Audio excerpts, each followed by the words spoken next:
Welcome to After Hours. I'm Vaughn. Every night at 8, we go deeper.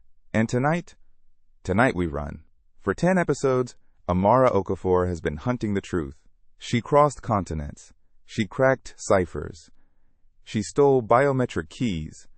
She found a witness hiding in a favela and sat across from the man who helped kill her brother.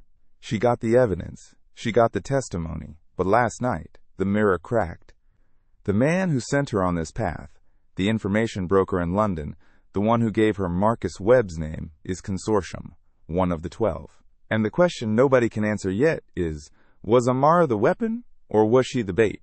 Tonight, it doesn't matter. Because Simon Cross just landed in Sao Paulo with 3 operators and a blank check to make everyone disappear. The evidence is secured in a church vault.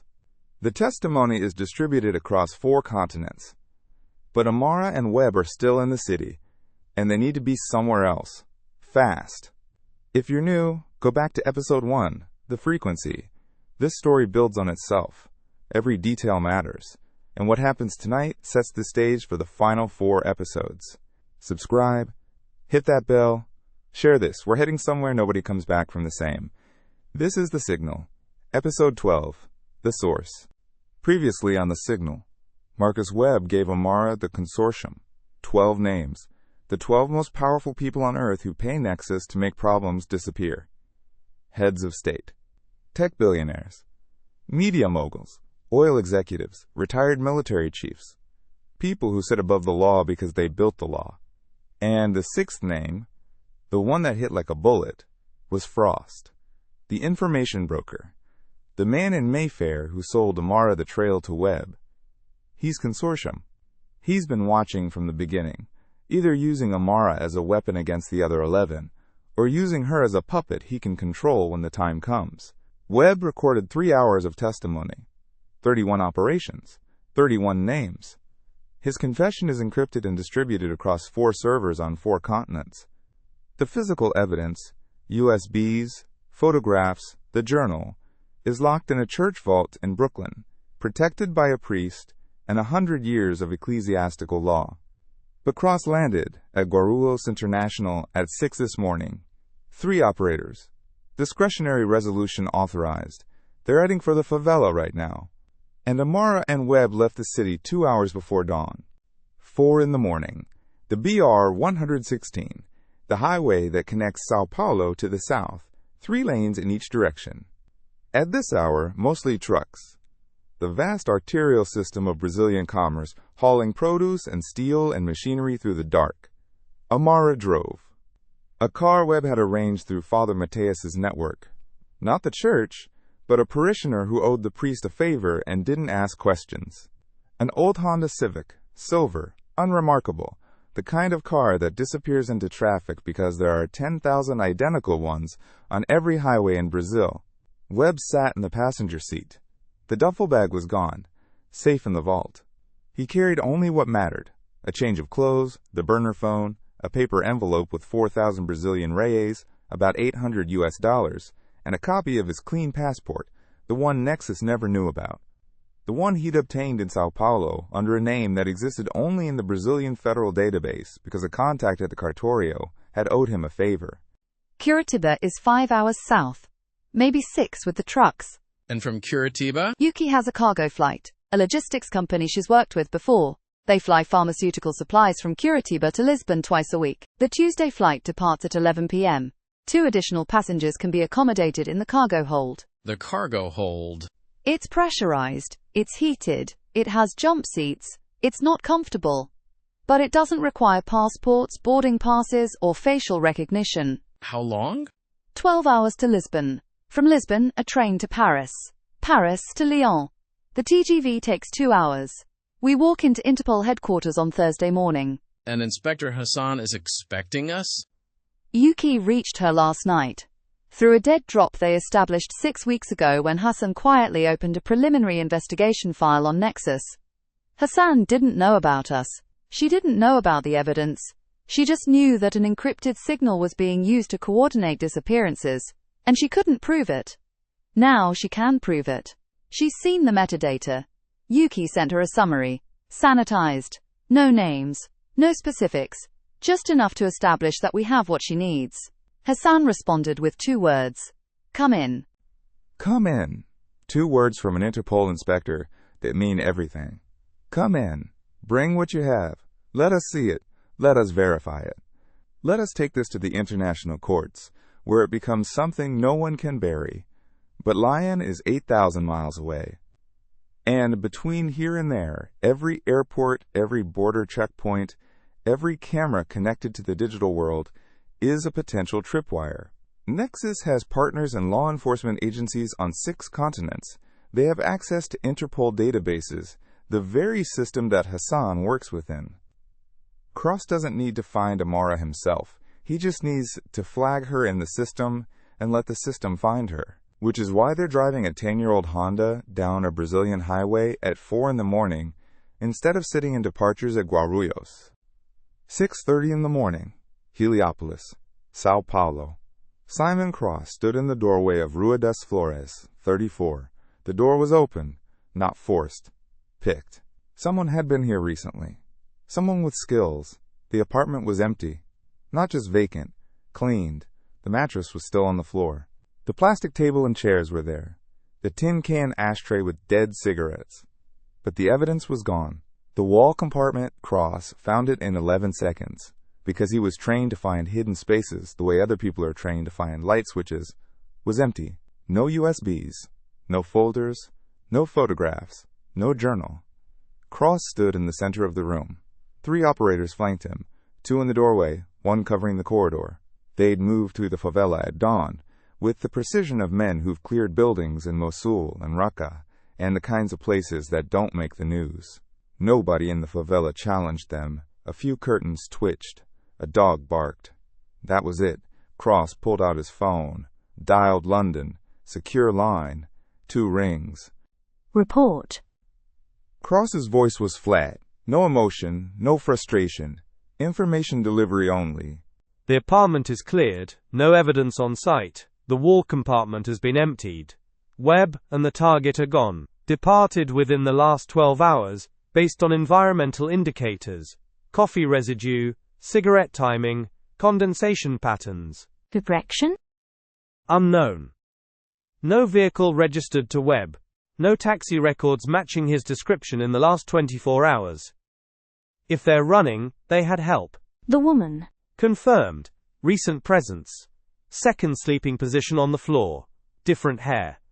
I found a strand. She was here. Find them. Expand the search radius. Airports, bus stations, highway cameras, port authorities. Contact our assets in the federal police. I want every route out of Sao Paulo monitored. And when we find them, recover the evidence first. That's the priority. Everything else is secondary. Understood. Cross ended the call. He stood in the empty apartment for another 30 seconds, looking at the walls, the newspaper clippings, the red string connecting article to article, photo to photo. Webb's investigation board, the one he'd spent 2 years building in isolation. Cross pulled one of the clippings from the wall. Read it. A newspaper article about a journalist in Colombia who had disappeared in 2021, one of Webb's 31. He folded the clipping, put it in his pocket. Then he walked out. Behind him, his team began a systematic search. They would spend 4 hours in that apartment. They would find no evidence. They would find no digital devices. They would find an empty Kachaka bottle, a tin can ashtray, and the ghost of a man who had been waiting 2 years for the right person to walk through the door. 7 in the morning, the BR-116, 200 kilometers south of Sao Paulo. The sun was up now. Brazilian sun. Intense even in the morning, even through the layer of humidity that hangs over the southern highlands like a permanent filter. The highway had thinned. The truck traffic still heavy, but the passenger cars fewer. The landscape was changing. The dense urban sprawl of Sao Paulo, giving way to green hills and farmland, and the occasional small city that appeared and disappeared like a mirage. They drove in silence for the first 2 hours. Not uncomfortable silence. The silence of two people who have said everything that needs to be said in the short term and are conserving energy for what comes next. But at 7:15, as they passed through the outskirts of a town called Registro, Webb spoke. There's something else I need to tell you. About Singapore. What about it? Chen Wei's data center. The one that houses the signal infrastructure. It's not just a server farm, it's a fortress. 32 stories. Underground levels. Biometric access at every entry point. The building has its own power grid, its own water supply, its own security force. Chen Wei built it to survive a military siege. When I was at Nexus, I saw the architectural plans. The signal servers are on level -4, 40 meters underground. The only access is through 2 elevator shafts that require 3-factor authentication, palm scan, retinal scan, and a physical security token. I have the palm scan. Petrov's data. You have one of 3 keys, and Vance scattered the archive after you got the palm data. The database is now distributed across 7 dark facilities, but the master index, the file that tells you which fragments are where and how to reassemble them, is on the Singapore servers. It's the source. Without it, the fragments are just noise. So even with all 3 keys, I need physical access to the Singapore servers. Yes, you need to be standing at the terminal on level -4. You need all 3 authentication factors active simultaneously. And you need approximately 12 minutes to download the master index and the active operations database. 12 minutes inside the most secure private facility in Asia, with the entire building locked down around you. And the other 2 keys? The retinal scan belongs to Eleanor Vance, CEO level access. Her retinal pattern is the second authentication factor. You need her eye or a high-resolution scan of it. And the security token. Physical device, a custom-built hardware key that Chen Wei created. There are only 3 in existence. Vance has one, Chen Wei has one. And the third was held by the original architect of the signal system, a man named David Osei. He was Nexus's first technical officer. He designed the protocol. He built the encryption. And when he had second thoughts about what he'd created, he became target number 1. He disappeared in 2018. Disappeared? You mean? Operation number 7. Voted through by the board. 8-4. Managed departure. His security token was supposed to be recovered, but it wasn't. It vanished with him. Nexus spent 18 months searching for it. They never found it, which means somewhere in the world there's a dead man's hardware key, the 3rd piece of the cipher. And whoever finds it holds the final key to the source. I need to pause here, because what Webb just said changes the entire geometry of this story. 3 keys. 3 factors that unlock the master archive. Palm scan. Captured from Viktor Petrov in Istanbul. Amara has this. Retinal scan belongs to Eleanor Vance. Amara doesn't have this. Getting it means getting close to the most dangerous woman on the planet. Security token. A physical hardware key. 1 of 3. 2 are in enemy hands. The 3rd belonged to a dead man. It's out there somewhere. Unfound for 6 years. The master index is in Singapore, on servers 40 meters underground. Inside a building designed to survive a siege, Amara needs all 3 keys active simultaneously. She needs 12 minutes at the terminal. This isn't an investigation anymore. This is a heist. The most dangerous heist imaginable. Steal a retinal scan from a CEO, find a dead man's key, break into a fortress in the most surveilled city on Earth. Download everything, get out alive, and do it before Nexus finds her. At 9 in the morning, the burner phone buzzed. Yuki. A message on the dead drop. Longer than usual. Amara pulled over at a gas station outside Curitiba and read it in the car while Webb watched the highway. Yuki found something. About David Osei, the technical officer who disappeared in 2018. He wasn't killed. Not immediately.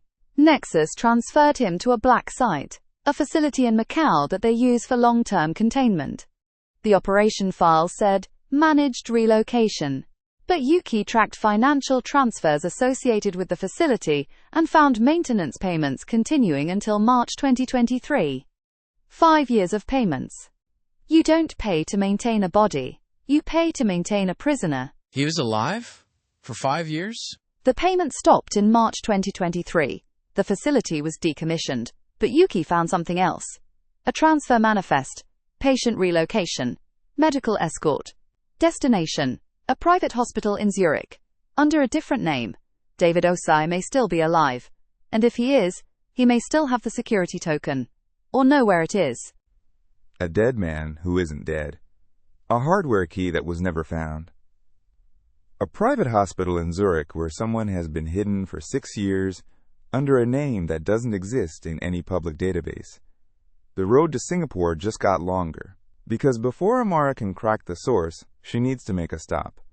Zurich, the city of banks and secrets and mountains that keep everything hidden. But first, Curitiba. The cargo flight. Lisbon. Lyon. Inspector Hassan. One step at a time. One continent at a time. 11 in the morning. Sao Paulo. The Grand Hyatt. Cross stood at the window of his hotel room, 32nd floor. The view of Sao Paulo that money buys, the clean skyline, the financial towers, the green parks. Not the favelas. Never the favelas. From this height, the inequality is invisible.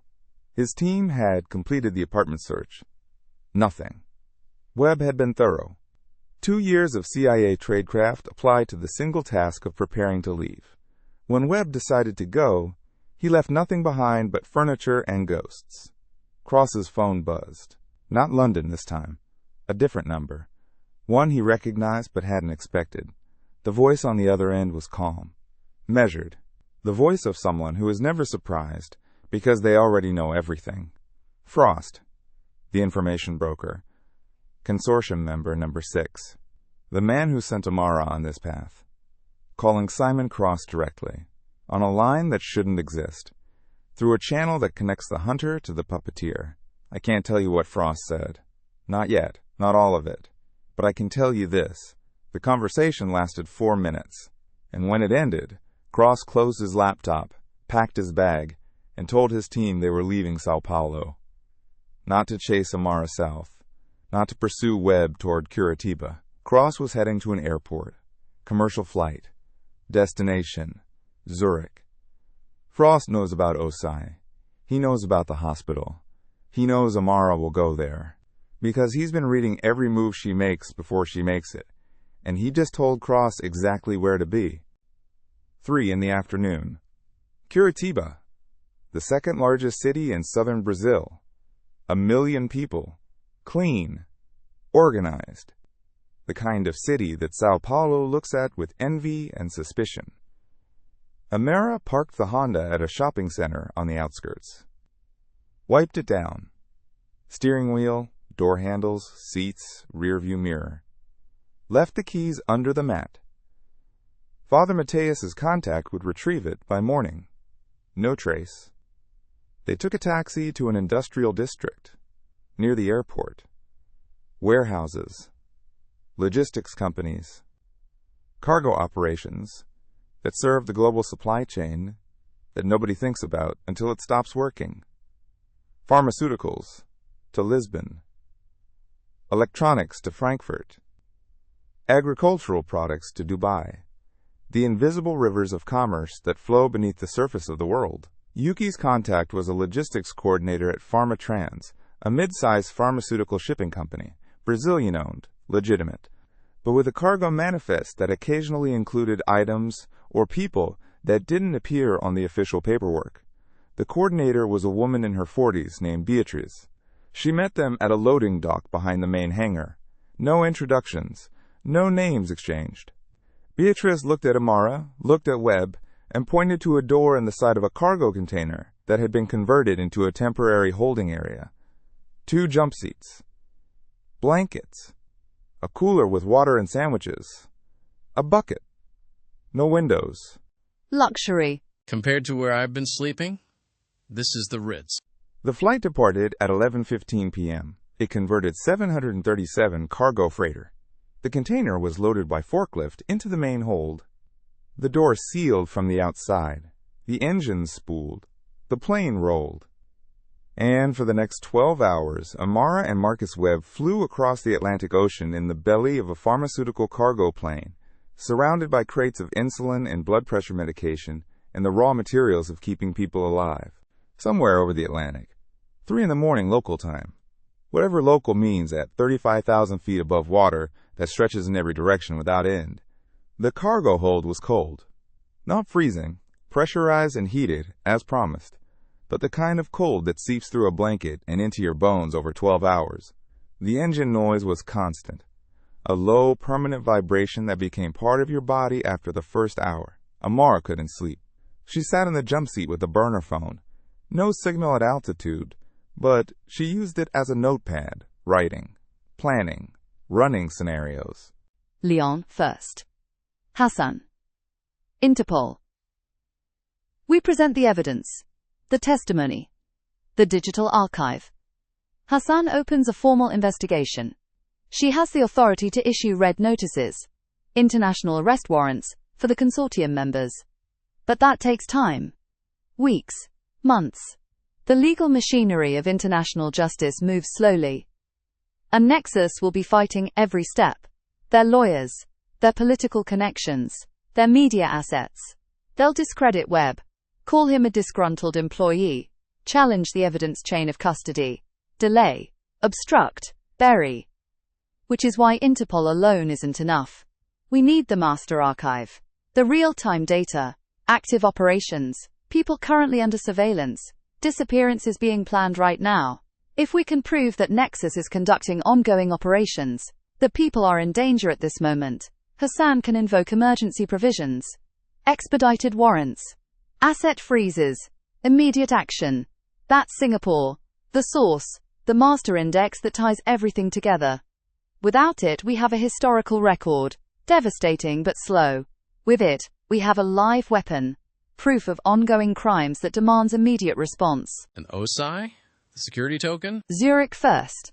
If he's alive, if the token still exists, that's the final key. Without it, we need another way into level -4. There is no other way into level -4.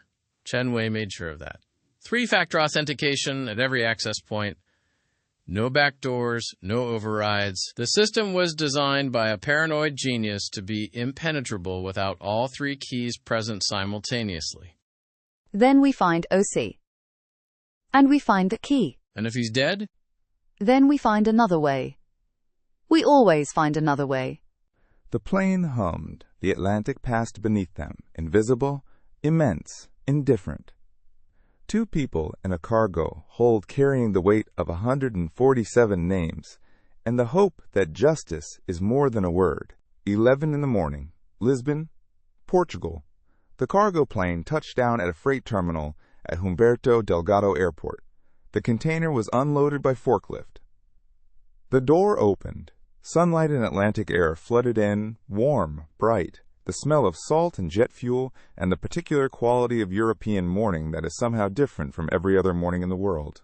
Amara stepped out, blinked. She was in Europe, 12 hours from South America, 2 continents in a night. And the next leg, train to Paris, TGV to Lyon, was the most dangerous. Because it meant passports. It meant stations. It meant cameras.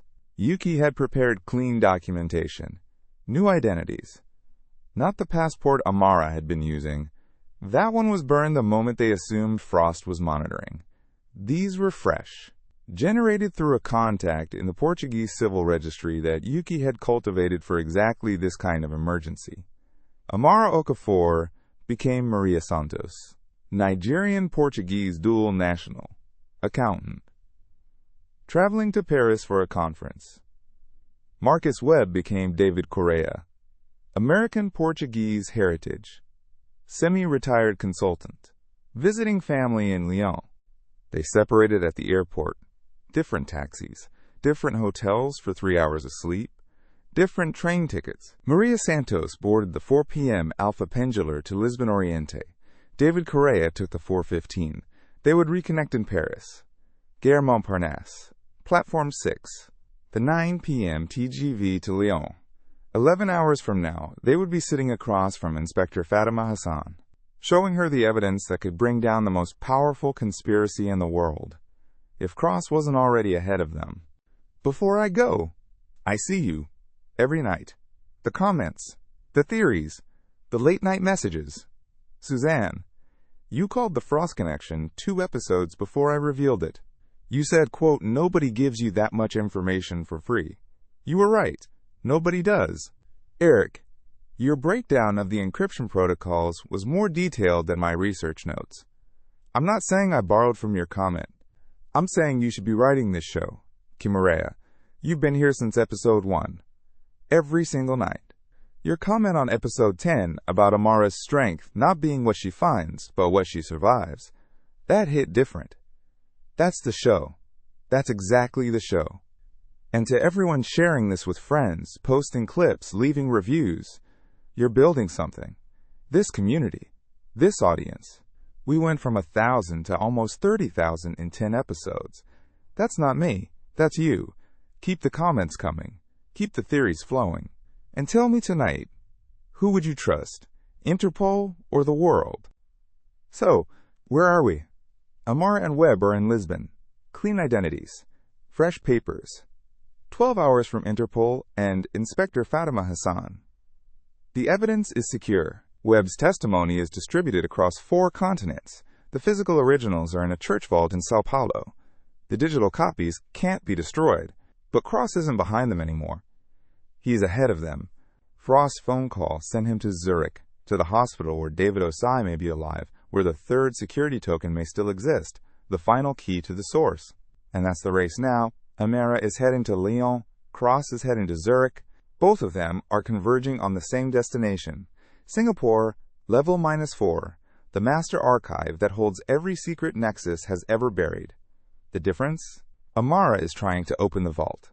Cross is trying to seal it forever. And somewhere behind all of it, Frost is watching, moving pieces, making calls, playing a game that nobody else fully understands. Is he helping Amara by sending Cross to Zurich first, forcing Cross to reveal himself and giving Amara a window? Or is he setting a trap, luring Amara toward Osei so that Cross can catch them both? The mirror shows both possibilities. And right now, Amara can't tell which reflection is real. Now, I've been talking about a choice, a vote, something I want to put to you. The people who've been here, night after night, it's coming. Episode 13, The Network. The vote goes live. And the question, the real question that will shape how this story ends, will be in your hands. Not a gimmick, not a game, a real fork in the road. I'll tell you what the question is tomorrow night. But start thinking about this. When you hold the truth in your hands, who do you trust with it? The institution? Interpol? The courts? The system that's supposed to deliver justice but moves at the speed of bureaucracy? Or the public? The world? Every screen on every phone in every pocket? Instant. Uncontrollable. Impossible to bury.